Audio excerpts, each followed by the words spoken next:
क्या आप अपने बच्चों के बेहतर भविष्य की तलाश में हैं? तो आपका इंतजार अब खत्म हुआ।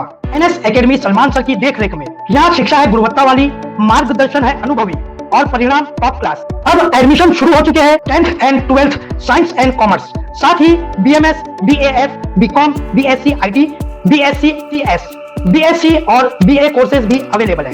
फीस की लिस्ट ये रही आपकी स्क्रीन पर। 10th जिसकी एनुअल फीस सिर्फ 9,999 रुपए, 11th साइंस 11,500, 11th कॉमर्स सिर्फ 6,666 रुपए, 12th कॉमर्स 10,500 रुपए, 12th साइंस 16,000 रुपए, TY बीएससी कंप्यूटर साइंस 9,000 रुपए, TY बीकॉम 6,000 रुपए, TY बीएएफ 6,800 रुपए, TY बीएमएस 6,800 रुपए, TY बीएससी 7,500 और TY बीएससी आईटी 9,000 रुपए। कम फीस में बेहतरीन पढ़ाई सिर्फ एनएस एकेडमी में। तो आइए आज ही NS academy 402 Ibrahim mansion, Kausa कब्रिस्तान के सामने, Almas colony, Kausa Mumbra. Seats limited है, अभी कॉल करें 7208045894 या 9768045894। एनएस एकेडमी, सीखिए यहाँ, बनिए बेहतरीन कल का हिस्सा। यह है यूपी के गाजियाबाद की एक सच्ची प्रेम कहानी जो अब देश भर में सवाल बन चुकी है। करीब 9 साल से सोनिका चौहान और अकबर खान एक दूसरे से प्यार करते थे। दोनों बालिग हैं और 3 साल पहले कोर्ट मैरिज कर चुके हैं। ये अब पति पत्नी हैं और अपनी मर्जी से साथ रह रहे थे, शांति से, बिना किसी विवाद के। मामला तब बिगड़ा जब सोनिका के मां बाप ने समाज, राजनीति और कट्टरपंथी नफरती लोगों के दबाव में आकर अपनी ही बेटी को धमकाया। बेटी को घर लौटने के लिए मजबूर किया गया। इतना ही नहीं, इसके बाद भीड़ ने अकबर के जन सेवा केंद्र पर हमला कर दिया।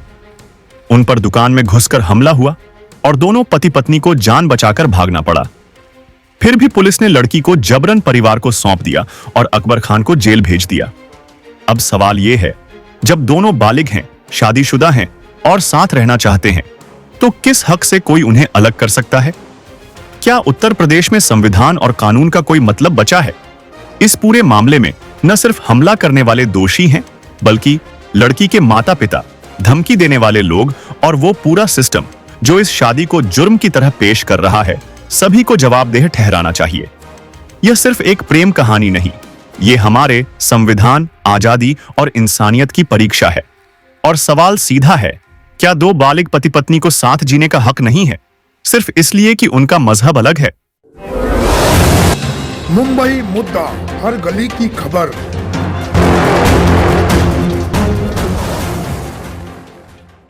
वरना हम तुझे काट देंगे। मैं सोनिका चौहान, मेरे पति का नाम अकबर खान है। 9 साल से हम एक दूसरे को जानते हैं। 3 साल पहले हमने स्पेशल मैरिज एक्ट के तहत शादी की थी, जिसकी भनक मेरे घर वालों को भी थी, लेकिन वो किसी राजनीतिक पार्टी के दबाव में आके, आरएसएस, बजरंग दल, इन सब के दबाव में आके वो मुझे धमकाने लग गए। उन्होंने मुझे बोला कि तू अपने पति को डिवोर्स दे वरना हम तुझे काट देंगे। कल मेरी मम्मी ने मुझे फ़ोन किया, उन्होंने मुझे फ़ोन पे बोला कि तू घर आ जा वरना मैं तुझे बहुत मारूंगी या तेरे साथ साथ उसे भी काट दूंगी, तुझे भी काट के फेंक दूंगी। मैं बहुत डर गई थी। मैं अपने घर नहीं गई तो मेरी मम्मी मेरी दुकान पे ही आई। उन्होंने मुझे बहुत मारा। उन्होंने पापा को भी बुलाया, जिसके चलते पापा ने भी मुझे बहुत मारा और बोला कि तू यहाँ से चल, जिसके चलते मेरे पति बीच में आए। उन्होंने उनसे बोला कि तुम क्यों मार रहे हो। 112 पे कॉल की, मैंने पुलिस वालों को बुलाया, पुलिस वाले वहाँ पे आए, लेकिन वो उनसे भी नहीं हैंडल हुए, तो वो हम सब पे हावी हो रहे थे। इसी के चलते मैं और मेरे पति दोनों के दोनों वहाँ से चले गए। हमने अपनी जान बचाई और मैं अपनी मर्जी से गई। मैं बालिग हूँ, मुझे पता है मुझे क्या करना है क्या नहीं करना है। मैं जैसे भी गई हूँ, मैं अपने पति के साथ अपनी मर्जी से गई हूँ, अपनी जान बचाने के लिए गई हूँ। अभी ये हो रहा है कि मेरे पति जो हैं, उनके परिवार वालों को, उनको मुझे धमकियाँ मिलती आ रही हैं और उनको बंद करके रखा गया है, उनको पकड़ के उन्हें परेशान किया जा रहा है। मैं चाहती हूँ कि इसके खिलाफ सख्त से सख्त कार्रवाई की जाए। मैं आपसे ये विनती करती हूँ कि आप इसके खिलाफ कार्रवाई करें और मुझे प्रोटेक्शन दें, क्योंकि मैं बहुत डरी हुई हूँ। मेरा